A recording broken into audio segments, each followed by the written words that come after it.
যে আওয়ামী লীগ একটি বড় রাজনৈতিক দল, প্রচুর ভালো ভালো নেতা আছে, এত বড় মানুষের দল যিনি এদের স্বাধীন করেছেন, এতে তো কোনো সন্দেহ নেই। সেই দল এরকমভাবে ভেঙে পড়ে যাবে যে লোকে এখন লুকিয়ে লুকিয়ে বেড়াচ্ছে যে আবার পেলে কি জানি হয়। কথা দিচ্ছি যে আপনারা দল গুছিয়ে নেন, আমরা সবাই আপনাকে। আমরা 15ই আগস্ট শোক দিবস সহ বিভিন্ন গুরুত্বপূর্ণ সিদ্ধান্ত যে সরকার নিয়েছে সেগুলো রিভিউ করতে বলেছি এবং আমরা সহ এখন পর্যন্ত যতগুলো রাজনৈতিক দল আজকের এই সভায় অংশ নিয়েছে, প্রধান উপদেষ্টা এবং অন্যান্য উপদেষ্টাদের সাথে তারা পরিষ্কারভাবেই বলেছে 15ই আগস্ট, এই আগস্ট হচ্ছে জাতীয় বিপ্লবের মাস। আমরা আগস্ট বিপ্লব হিসেবে এই মাসকে উদযাপন করতে চাই। এটা আমাদের শোকের নয়, এটা আমাদের সুখের এবং শান্তির মাস। কাজেই এই 15ই আগস্টকে কেন্দ্র করে যে জাতীয় শোক দিবস, এই স্বৈরাচারী ফাসিস্ট সরকারের যে নেওয়া সিদ্ধান্ত সেটা বাতিল করে এবং ওই দিন আজকে মূলত মেসেজ হচ্ছে অন্তর্বর্তীকালীন সরকারের একজন উপদেষ্টাকে আমরা দেখেছি যে ফ্যাসিস্ট গভর্নমেন্টকে, খুনি গভর্নমেন্টকে তারা পুনর্বাসনের জন্য বিভিন্ন বক্তব্য দিচ্ছেন। এই পুনর্বাসন বক্তব্যকে আমরা প্রত্যাখ্যান করেছি। আসসালামু আলাইকুম। সম্মানিত দর্শক মণ্ডলী, দেশ ও প্রবাস থেকে, কাছে ও দূরে, দেশের দূর দূরান্ত থেকে যারাই ঠিক এই মুহূর্তে আমার এই ভিডিওটি দেখছেন, সকলকে জানাই আন্তরিক শুভেচ্ছা ও অভিনন্দন। সম্মানিত দর্শক মণ্ডলী, আবারও একটি নতুন ভিডিও নিয়ে আপনাদের মাঝে উপস্থিত হয়েছি। যে ভিডিওটি খুবই গুরুত্বপূর্ণ, এই জন্য গুরুত্বপূর্ণ ভিডিওটি এক সেকেন্ডেও না টেনে ধৈর্য সহকারে শেষ পর্যন্ত দেখবেন। চ্যানেলে নতুন দর্শক হলে অবশ্যই চ্যানেলটিকে সাবস্ক্রাইব করে পাশে থাকা বেল বাটনটি অন করে দিবেন। প্রিয় দর্শক, কথা না বাড়িয়ে ভিডিওতে একটি লাইক দিয়ে দেখতে থাকুন সম্পূর্ণ ভিডিওটি। আজকে মূলত মেসেজ হচ্ছে অন্তর্বর্তীকালীন সরকারের একজন উপদেষ্টাকে আমরা দেখেছি যে ফ্যাসিস্ট গভর্নমেন্টকে, খুনি গভর্নমেন্টকে তারা পুনর্বাসনের জন্য বিভিন্ন বক্তব্য দিচ্ছেন। এই পুনর্বাসন বক্তব্যকে আমরা প্রত্যাখ্যান করেছি।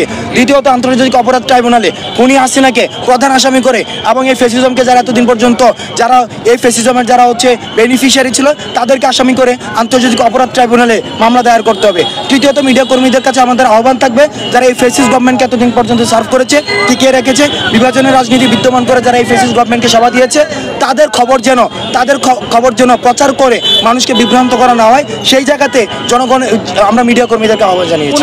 দেখুন, আমাদের একটি এই পর্যন্ত যত ধরনের কু হয়েছে সবগুলো কু ঠেকিয়ে দিয়েছে। 15 আগস্ট নিয়ে যদি বাংলাদেশকে একটু অস্থিতিশীল কোনো কার্যক্রম করতে চায়, আমাদের এই অভ্যুত্থানটিকে প্রশ্নবিদ্ধ করতে চায়, সেটিকে ছাত্র নাগরিক ঠেকিয়ে দিবে। ছাত্র নাগরিকের চাহিদার ভিত্তিতে দেওয়া হয়েছে। আমরা দেখেছি আমাদের যে বাংলা ব্লকেট কার্যক্রম, শাটডাউন কার্যক্রম, আমরা দেখেছি যে রিমেম্বারিং দ্য হিরোজ কার্যক্রম, মার্চ ফর জাস্টিস কার্যক্রম, যত ধরনের কার্যক্রম, পরবর্তীতে আমাদের 1 পয়েন্ট মুভমেন্ট, স্বৈরাচার পতনের যে আন্দোলন, সেটি কিন্তু দেখা গিয়েছে কি লং মার্চ যেটি ছিল 5 আগস্ট, এই লং মার্চ এগুলি কিন্তু ছাত্রদের, নাগরিকদের, সমাজের সব ক্লাসের মানুষের চাহিদার ভিত্তিতে কিন্তু দেওয়া হয়েছিল। অর্থাৎ সেই জায়গায় আমরা সমন্বয়ক যারা রয়েছি, আমরা সমন্বয়করা শুধুমাত্র সমন্বয় করেছি। আরেকটি জিনিস যদি আপনারা দেখেন, সেখানে আমাদেরকে যখন উঠিয়ে নিয়ে যায় তখন কিন্তু যাত্রাবাড়িতে, উত্তরাতে, বাংলাদেশের বিভিন্ন জায়গায় কিন্তু সমন্বয়ক ছাড়াও কিন্তু আন্দোলন হয়েছে। অর্থাৎ এই আন্দোলনের একটি গুরুত্বপূর্ণ বিষয় হচ্ছে সমন্বয়ক থাকছে কি থাকছে না সেটা মুখ্য না, মুখ্য হচ্ছে যদি নির্যাতন হয় সেখানে নির্যাতনের বিরুদ্ধে ছাত্র নাগরিক দাঁড়িয়ে যায়।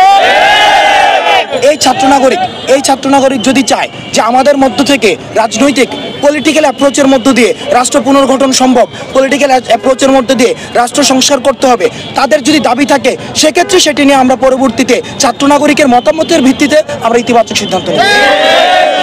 গত যে ছাত্র জনতার অভ্যুত্থানের মাধ্যমে পরাজিত সরকার যেহেতু ম্যান্ডেটবিহীন সরকার ছিল, কাজেই সেই সরকারের নেওয়া সিদ্ধান্তগুলো স্বাভাবিকভাবেই গণবিরোধী।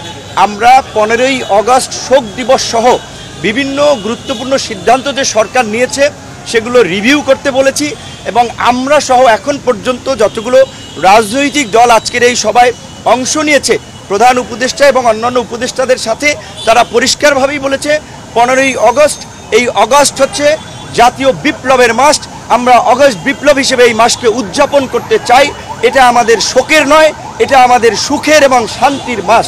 কাজেই এই 15ই আগস্টকে কেন্দ্র করে যে জাতীয় শোক দিবস, এই স্বৈরাচারী ফাসিস্ট সরকারের যে নেওয়া সিদ্ধান্ত সেটা বাতিল করে এবং ওই দিন সরকারি যে ছুটি ছিল সেটাও বাতিল করে স্বাভাবিক কার্যক্রম চালু করা এবং আওয়ামী ফাসিস্ট শক্তি 15ই আগস্ট থেকে 21শে আগস্টের মধ্যে ঢাকায় যে তাণ্ডব চালানোর একটা মহাপরিকল্পনা নিয়েছে, সেই পরিকল্পনায় সরকার যেমন আইনশৃঙ্খলা বাহিনীকে দিয়ে তারা মোকাবেলা করবে, একই সাথে আমরা এই আন্দোলনকারী ছাত্র জনতা নাগরিকদেরকে নিয়ে 2-1 দিনের মধ্যেই জনতার মঞ্চ গঠন করে এই গণহত্যায় জড়িত ঘাতক হাসিনার বিচারের দাবি এবং হাসিনাও তার দোসরদের বিচারের দাবিতে ঢাকা সহ সারা দেশের রাজপথে আমরা অবস্থান নেব। পাশাপাশি আজকে আমরা 14টি বিষয় আমরা প্রস্তাবনা দিয়েছি।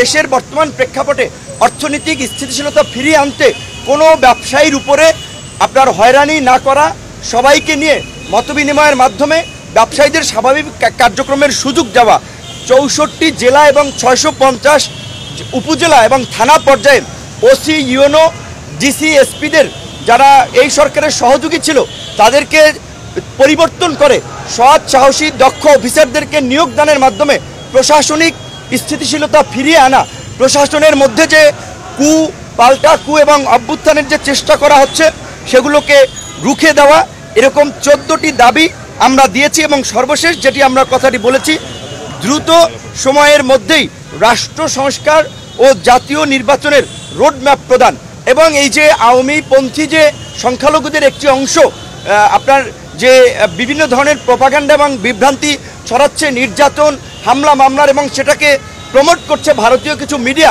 এই বিষয়ে আমরা সরকারকে জানিয়েছি এবং আমরা অনুরোধ করেছি সংখ্যালঘুদের এই হামলা মামলার বিষয়ে তদন্ত করার জন্য একজন সংখ্যালঘু বিচারপতি কিংবা বিশেষ ব্যক্তির নেতৃত্বে একটি তদন্ত কমিটি করে এই ঘটনার বিষয়ে আপনার ব্যবস্থা নেওয়ার এবং উপদেষ্টাদেরকেও আমরা সংখ্যালঘুদের সাথে মত বিনিময় করার আহ্বান জানিয়েছি। কারণ বিপ্লব উত্তর বাংলাদেশে কেউ অনিরাপদ নয়, সকলে নিরাপদ এবং সকলকে নিয়েই আমরা আগামীর বাংলাদেশ গড়ে তুলব এবং সেই বাংলাদেশ মানবিক সমৃদ্ধ বাংলাদেশ গঠন করার জন্য উপদেষ্টাদের যেই সময় প্রয়োজন, যেই সহযোগিতা প্রয়োজন তার সবটুকুই সব রাজনৈতিক দল করবে, সেই কমিটমেন্ট উপদেষ্টাদেরকে তারা করেছে। হ্যাঁ, আমরা অলরেডি বলেছি যে অগস্ট মাসকে অক্টোবর বিপ্লবের মতো অগস্ট বিপ্লব হিসেবে জাতীয় পর্যায়ের স্বীকৃতি দিয়ে এটা পালন করার এবং আপনারা জানেন যে এই মুহূর্তে এই সরকারের জন্য চ্যালেঞ্জ হচ্ছে আইন শৃঙ্খলা পরিস্থিতি স্বাভাবিক রাখা এবং জনজীবন তথা বাংলাদেশের পরিবেশকে শান্ত রাখা।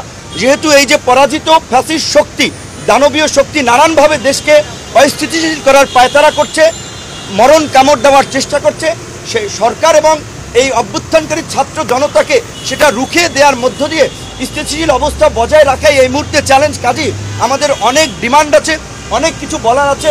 আজকে আমরা অত বিস্তারিত আলাপে যাই নাই, 14 দফা দিয়েছি এই পরিস্থিতি নিয়ন্ত্রণ করার জন্য।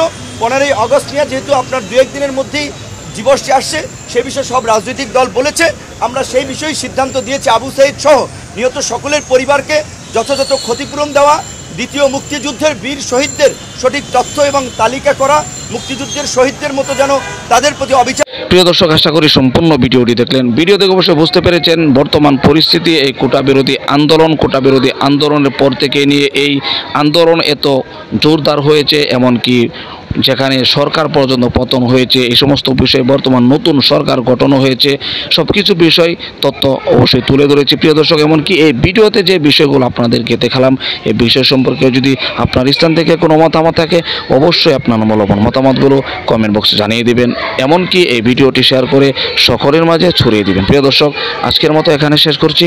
ভালো থাকুন, সুস্থ থাকুন, আবারও দেখা হচ্ছে পরবর্তী ভিডিওতে।